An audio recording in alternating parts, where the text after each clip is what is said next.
कैसे बेटा आप लोग।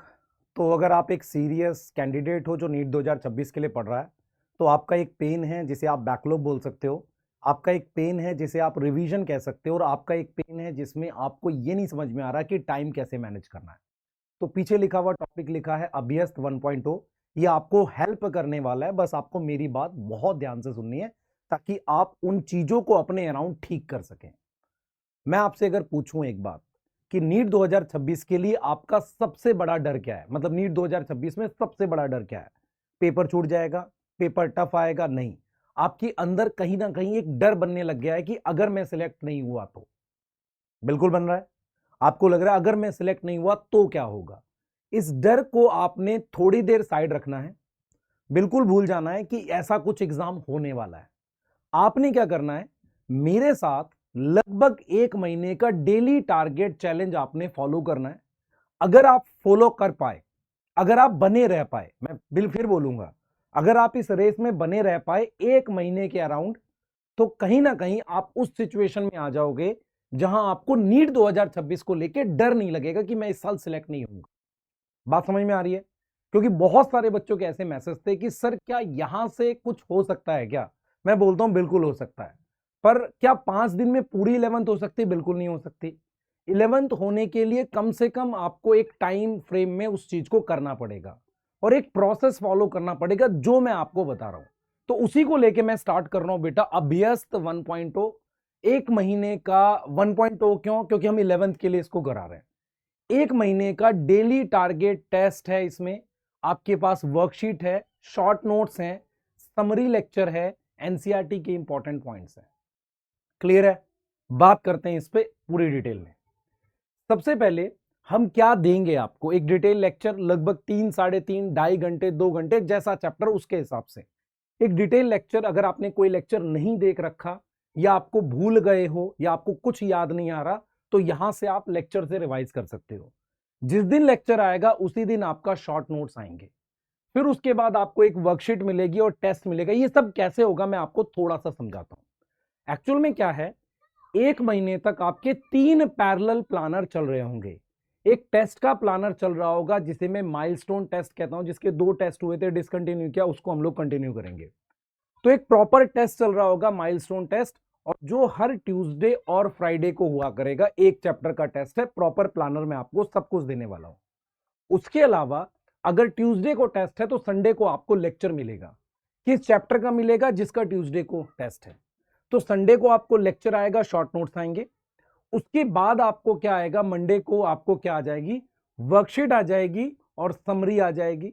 और ट्यूसडे को आपको क्या मिल जाएगा, एक टेस्ट मिल जाएगा प्रॉपर तरीके से उस चैप्टर का। तो ये 3 दिन में आपका लगभग एक चैप्टर तैयार हो रहा होगा। सर 3 दिन क्यों चाहिए? बेटा मैं बार बार ये बोलता हूं कि लेक्चर देखने से नहीं तैयार होता, आपको कहीं ना कहीं उसके अराउंड आपको बहुत मेहनत करनी पड़ती है।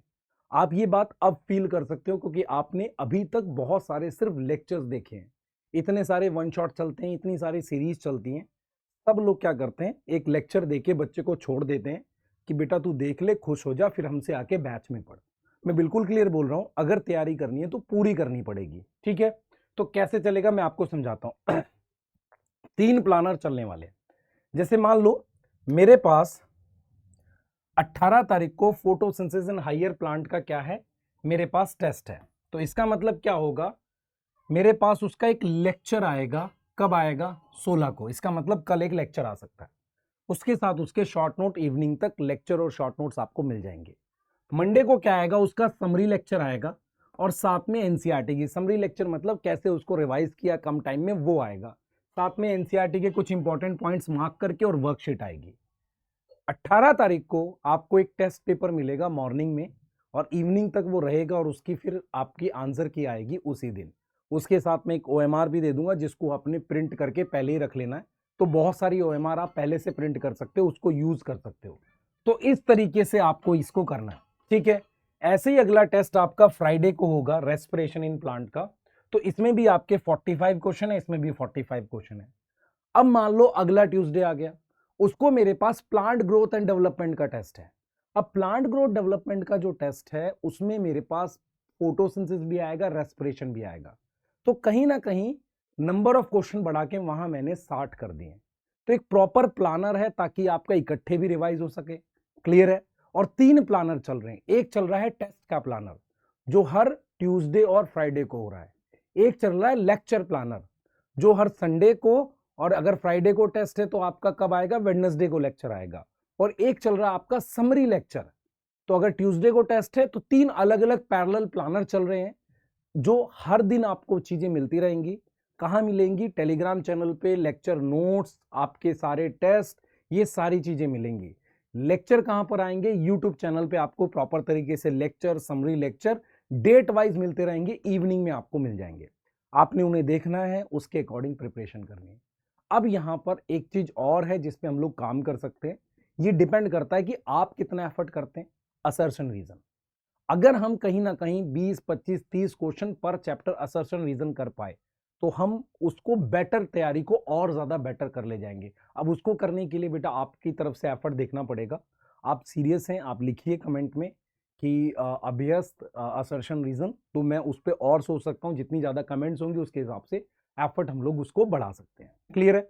तो ये आप प्रॉपर तरीके से देख लीजिए, पूरा प्लानर मैंने टेलीग्राम चैनल पे डाल दिया है, ठीक है। गला जैसे बैठा हुआ है पर फिर भी मैं आपको कल फोटोसिंथेसिस का लेक्चर दूंगा, ठीक है। तो इसका मतलब जितनी मेहनत मुझे करनी है आपके लिए 1 महीने के आसपास, मेरा खुद से भी चैलेंज है, तो आपको भी एक चैलेंज की तरह लेना है। मैं आज भी उस बच्चे के लिए ये बात बिल्कुल क्लियर बोलता हूँ, मैंने बहुत सारे बच्चों से सुना था, कई बच्चे कहते हैं कि सर हम मैनेज नहीं कर पाते। मैनेज आपको तब करना होता है जब आपकी प्रायोरिटी में आपकी स्टडीज नहीं आती। आप समझो ध्यान से, अगर मेरी प्रायोरिटीज में सिलेक्ट होना है, मेरी प्रायोरिटीज में है कि मुझे किसी भी तरीके से सीट निकालनी है, तो मुझे कभी मैनेज नहीं करना पड़ेगा। हमेशा याद रखना, मैनेज हमेशा उन लोगों को करना पड़ता है जिनको ऐसा लगता है कि यार मेरी प्रायोरिटी सिलेक्शन नहीं है, मुझे और 10 चीजें करनी है, टाइम नहीं बच रहा। जब सिलेक्शन मेरी प्रायोरिटी है ना, तो उसके लिए जितनी भी जरूरी चीजें मैं सब करूंगा। मैं हो सकता है खाना 20 मिनट में खा रहा हूं तो 10 मिनट में खाऊंगा, हो सकता है मैं दिन के कुछ जरूरी काम शायद छोड़ दूं मैं, पर मेरे लिए सबसे जरूरी काम क्या है, उस वक्त सिलेक्ट होना है। तो आप अपने आप को एक डर से हटाओ, अपने दिमाग से वो डर हटा दो कि 2026 में सिलेक्ट होगे नहीं होगे। आप 1 महीने के आसपास इसको एज अ चैलेंज लो, बॉटनी में कैसे हम स्कोर करें 180, 175, पेपर बहुत टफ आया तो 170, 175, आसान आया तो पूरा 180, कैसे स्कोर करें, आप समझ रहे हो, उस तरीके से आपको जाना है। और आप ट्रस्ट मी, पेपर का लेवल मुश्किल बनाऊंगा मैं, आपको बीच में इतनी सारी चीजें दूंगा जो आपको बेनिफिट करने वाली है, बस आपको प्रॉपर तरीके से इसको मैनेज करना है। जो कर ले जाएगा वो सिलेक्ट हो जाएगा। आपके आसपास बहुत कंटेंट है, एक सही कंटेंट 1 महीने फॉलो करना है आपके सिलेक्शन के लिए बहुत जरूरी। मिलते हैं बेटा सीरीज में।